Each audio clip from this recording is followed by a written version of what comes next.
ኢትዮጵያ አዲሷ የአፍሪካ የቱሪዝም ንግስት። ቀጣዩ የረፍት መዳረሻችሁ የት ነው? ሀላላ ኬላ፣ ኮይሻ፣ ጮቄ፣ ወንጪ፣ ሌጲስ፣ ሸበሌ ሪዞርት ወይስ ጎርጎራ? የዓለም የቱሪዝም ድርጅት የመሰከረላቸው የኢትዮጵያ ምርጥ መንደሮች የትኞቹ እንደሆኑ ታውቃላችሁ? በ6 ወር ውስጥ $2.6 ቢሊዮን። አዎ በትክክል ሰምታችኋል። ይህ ኢትዮጵያ ከጭስ አልባው ኢንዱስትሪ የቱሪዝም ዘርፍ ያገኘችው ገቢ ነው። የዚህ አስገራሚ ስኬት ሚስጥር ግልጽ ነው። ለዘመናት ቱሪዝምን ረስተነው ነበር።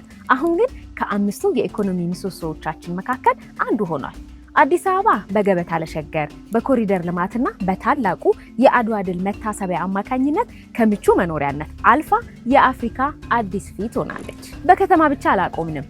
በገበታ ለሀገር ደግሞ እንደ ጎርጎራ፣ ወንጪ እና ኮይሻ ያሉ ግዙፍ መዳረሻዎችን ገንብተናል። የገበታ ለትውልድ ፕሮጀክቶቻችን እየተመረቁ እየተደመምን ነው። የተባበሩት መንግስታት የዓለም ቱሪዝም ድርጅት ጮቄ፣ ወንጪንና ሌጲስን የዓለም ምርጥ የቱሪስት መንደሮች ብሎ በይፋ እውቅና ሰጥቷቸዋል። ይህ ገና ተሰርተውም ተገልጠውም ያላለቁ የቱሪዝም ሀብቶቻችን ብዙ እንደሆኑ ይነግረናል። የኢትዮጵያ አየር መንገድ የትራንዚት መንገደኞቹን ወደ ቱሪስት እየቀየራቸው ነው። በቢሾፍቱ የሚገነባውና 100 ሚሊዮን መንገደኞችን የሚያስተናግደው ግዙፍ ኤርፖርት ደግሞ ዘርፉን ወደ አዲስ ከፍታ ያሸጋግረዋል። ኢትዮጵያ አቧራ የለበሱ ታሪኮቿን አድሳ ተነስታለች።